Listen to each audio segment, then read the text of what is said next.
welcome to strategy number 6 on overcoming your weekend and staying on track. Now, this is all about alcohol and it's all about sensible choices. And it's a common question I get on my Instagram, on my Facebook, on my emails from clients and my check-ins.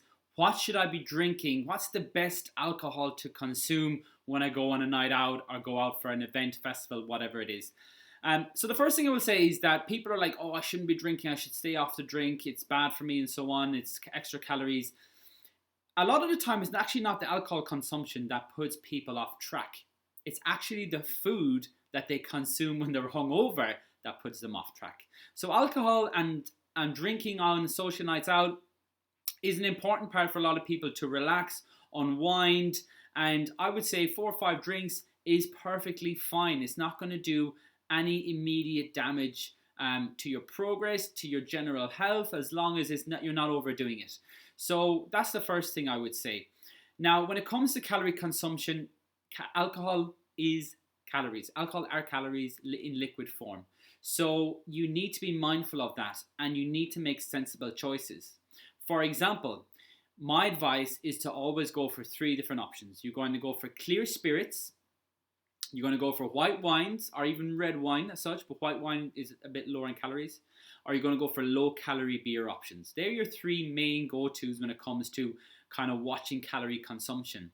For example, if I compare a pint of beer, which can range from, we'll say 250 calories all the way up to 300 calories, compared to a shot of vodka. A shot of vodka is around 70 calories, 65, 70 calories. Now, the alcohol consumption is more or less the same. It's just the total calorie intake is a lot less in the clear spirits. There's a lot of sugar when it comes to things like beers. So my advice is to go for clear spirits, vodkas, or gins or something like this with a diet mixer. It's really important that you don't get a normal Coke or a 7-Up or whatever it is, because again, they're just wasted calories. If you go for the diet mixer, it tastes the exact same, especially with the vodka.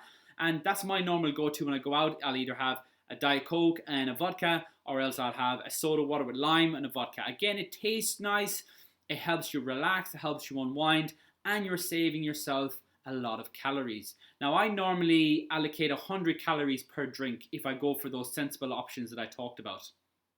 The same with low-calorie beers. Low-calorie beers, Coors Light, you can get Bud Light, you can get low-calorie cider as well, you can get the light versions. Again, they taste more or less the exact same. They just don't have as much sugar and they're roughly half the amount of calories. So remember what I said. The key thing to staying on track over the course of a weekend is to limit the amount of extra calories that you're consuming. Okay? So that's what we want to think about when we're talking about our alcohol consumption. Going for either clear spirits or white wines, you're going to go for diet mixers, and you're going to go for low calorie beers. Now, again, guys, I've got a lot of posts on my Instagram about these different things. I've talked about them before in my stories, but go with those 3 principles and you can still go out, have a great time and just feel guilt-free. Socialize guilt-free. That's the key thing we want to try and adopt from these different things. So I hope that was useful. Again, let me know what your favorite drink is. I'd love to know. As I said, my go-to is normally a vodka Diet Coke, but I'd love to know what you normally have on nights out. And if it was useful, again, let me know. And until our next strategy, guys, take care.